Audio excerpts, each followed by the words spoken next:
Satu gereja masuk Islam setelah mendengar penjelasan ini. Assalamualaikum warahmatullahi wabarakatuh. Kisah nyata seorang pemuda Arab yang menimba ilmu di Amerika. Ada seorang pemuda Arab yang baru saja menyelesaikan bangku kuliahnya di Amerika. Pemuda ini adalah salah seorang yang diberi nikmat oleh Allah berupa pendidikan agama Islam, bahkan ia mampu mendalaminya. Selain belajar, ia juga seorang juru dakwah Islam. Ketika berada di Amerika, ia berkenalan dengan salah seorang Nasrani. Hubungan mereka semakin akrab dengan harapan semoga Allah Subhanahu wa Ta'ala memberinya hidayah masuk Islam. Pada suatu hari, mereka berdua berjalan-jalan di sebuah perkampungan di Amerika dan melintas di dekat sebuah gereja yang terdapat di kampung tersebut. Temannya itu meminta agar ia turut masuk ke dalam gereja. Semula ia berkeberatan, namun karena ia terus mendesak, akhirnya pemuda itu pun memenuhi permintaannya, lalu ikut masuk ke dalam gereja dan duduk di salah satu bangku dengan hening, sebagaimana kebiasaan mereka.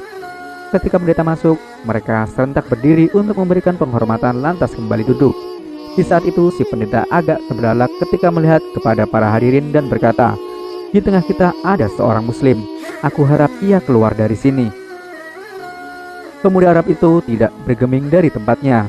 Pendeta tersebut mengucapkan perkataan itu berkali-kali, namun ia tetap tidak bergeming dari tempatnya. Hingga akhirnya pendeta itu berkata, "Aku minta ia keluar dari sini dan aku menjamin keselamatannya."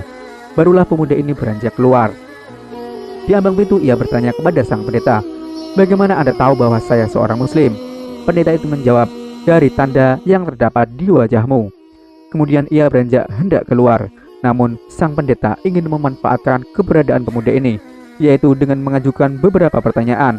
Tujuannya untuk memojokkan pemuda tersebut dan sekaligus mengokohkan markasnya. Pemuda muslim itu pun menerima tantangan debat tersebut. Sang pendeta berkata, "Aku akan mengajukan kepada Anda 22 pertanyaan dan Anda harus menjawabnya dengan tepat." Si pemuda tersenyum dan berkata, "Silahkan." Sang pendeta pun mulai bertanya. Pertanyaan pertama, sebutkan satu yang tiada duanya. Pertanyaan yang kedua, dua yang tiada tiganya. Pertanyaan yang ketiga, tiga yang tiada empatnya. Pertanyaan keempat, empat yang tiada limanya. Pertanyaan kelima, lima yang tiada enamnya. Pertanyaan keenam, enam yang tiada tujuhnya. Pertanyaan ketujuh, tujuh yang tiada delapannya. Pertanyaan kedelapan, delapan yang tiada sembilannya. Pertanyaan sembilan, sembilan yang tiada sepuluhnya. Pertanyaan 10, sesuatu yang tidak lebih dari 10. Pertanyaan 11, 11 yang tiada 12-nya. Pertanyaan 12, 12 yang tiada 13-nya. Pertanyaan 13, 13 yang tiada 14-nya. Pertanyaan 14, sebutkan sesuatu yang dapat bernafas namun tidak mempunyai ruh. Pertanyaan ke-15, apa yang dimaksud dengan kuburan berjalan membawa isinya. Pertanyaan ke-16, siapakah yang berdusta namun masuk ke dalam surga. Pertanyaan 17, sebutkan sesuatu yang diciptakan Allah namun dia tidak menyukainya. Pertanyaan ke-18, sebutkan sesuatu yang diciptakan Allah dengan tanpa ayah dan ibu. Pertanyaan ke-19, siapakah yang tercipta dari api, siapakah yang diazab dengan api, dan siapakah yang terpelihara dari api. Pertanyaan ke-20, siapakah yang tercipta dari batu, siapakah yang diazab dengan batu, dan siapakah yang terpelihara dari batu. Pertanyaan ke-21, sebutkan sesuatu yang diciptakan Allah dan dianggap besar. Dan pertanyaan ke-22, pohon apakah yang mempunyai 12 ranting, setiap ranting mempunyai 30 daun, setiap daun mempunyai 5 buah, 3 di bawah naungan, dan 2 di bawah sinar matahari. Mendengar pertanyaan tersebut, pemuda itu tersenyum dengan senyuman mengandung keyakinan kepada Allah. Setelah membaca basmalah, ia lalu berkata, "Yang pertama, satu yang tiada duanya ialah Allah Subhanahu wa Ta'ala. Yang kedua, dua yang tiada tiganya ialah malam dan siang.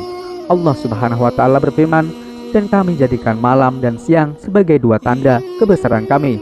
Quran Surat Al-Isra ayat 12. Yang ketiga, tiga yang tiada empatnya adalah kekhilafan yang dilakukan Nabi Musa ketika Khidir menenggelamkan sampan, membunuh seorang anak kecil, dan ketika menegakkan kembali dinding yang hampir roboh. Yang keempat, empat yang tiada limanya adalah Taurat, Injil, Zabur, dan Al-Quran.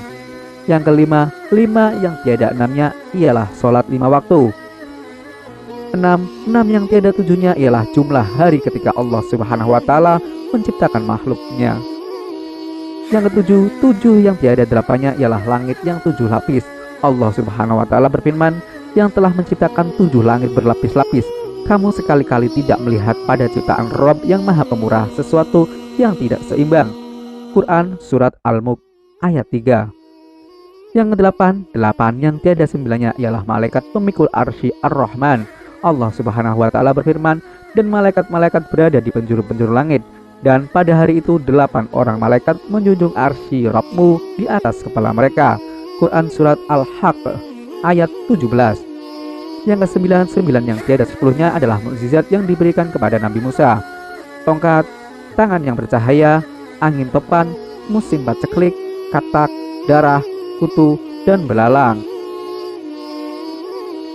Yang ke-10, sesuatu yang tidak lebih dari 10 ialah kebaikan. Allah Subhanahu wa Ta'ala berfirman, barang siapa yang berbuat kebaikan maka untuknya 10 kali lipat. Quran Surat Al-An'am ayat 160. Yang ke-11, yang tiada 12-nya ialah jumlah saudara-saudara Yusuf. Yang ke-12, yang tiada 13-nya ialah mukjizat Nabi Musa yang terdapat dalam firman Allah. Dan ingatlah ketika Musa memohon air untuk kaumnya, lalu kami berfirman, pukullah batu itu dengan tongkatmu, lalu memancarlah daripadanya 12 mata air. Quran Surat Al-Baqarah ayat 60. 13 yang tiada 14-nya ialah jumlah saudara Yusuf ditambah dengan ayah dan ibunya. 14, adapun sesuatu yang bernafas namun tidak mempunyai ruh adalah waktu subuh. Allah Subhanahu wa Ta'ala berfirman, dan waktu subuh apabila fajarnya mulai menyingsing. Surat At-Takwir ayat 18. Yang ke-15, kuburan yang membawa isinya adalah ikan yang menelan Nabi Yunus alaihi salam. Yang ke-16, mereka yang berdusta namun masuk ke dalam surga adalah saudara-saudara Yusuf, yakni ketika mereka berkata kepada ayahnya, wahai ayah kami, sesungguhnya kami pergi berlomba-lomba dan kami tinggalkan Yusuf di dekat barang-barang kami, lalu dia dimakan serigala. Setelah kedustaan terungkap, Yusuf berkata kepada mereka, tak ada cercaan terhadap kalian. Dan ayah mereka Yakub berkata, aku akan memohonkan ampun bagimu kepada Robku, sesungguhnya dialah yang maha pengampun lagi maha penyayang. 17, sesuatu yang diciptakan Allah namun tidak dia sukai adalah suara keledai. Allah Subhanahu wa Ta'ala berfirman, sesungguhnya sejelek-jelek suara adalah suara keledai. Quran Surat Al-Luqman ayat 19. Yang ke-18, makhluk yang diciptakan Allah tanpa bapak dan ibu adalah Nabi Adam, malaikat, unta Nabi Saleh, dan kambing Nabi Ibrahim. 19, makhluk yang diciptakan dari api adalah iblis, yang diazab dengan api ialah Abu Jahal, dan yang terpelihara dari api adalah Nabi Ibrahim. Allah Subhanahu wa Ta'ala berfirman, wahai api, dinginlah dan selamatkanlah Ibrahim. Quran Surat Al-Anbiya ayat 69. Yang ke-20, makhluk yang terbuat dari batu adalah unta Nabi Saleh, yang diazab dengan batu adalah tentara bergajah, dan yang terpelihara dari batu adalah Ashabul Kahfi atau penghuni gua. Yang ke-21, sesuatu yang diciptakan Allah dan dianggap perkara besar adalah tipu daya wanita, sebagaimana firman Allah Subhanahu wa Ta'ala, sesungguhnya tipu daya kaum wanita itu sangatlah besar. Quran Surat Yusuf ayat 2. Yang ke-22, adapun pohon yang memiliki 12 ranting, setiap ranting mempunyai 30 daun, setiap daun mempunyai 5 buah, 3 di bawah teduhan dan 2 di bawah sinaran matahari. Maknanya pohon adalah tahun, ranting adalah bulan, daun adalah hari, dan buahnya adalah sholat yang 5 waktu, 3 dikerjakan di malam hari dan 2 di siang hari. Pendeta dan para hadirin merasa takjub mendengar jawaban pemuda muslim tersebut. Kemudian pemuda itu pamit dan beranjak hendak pergi, namun ia mengurungkan niatnya dan meminta kepada pendeta agar menjawab satu pertanyaan saja.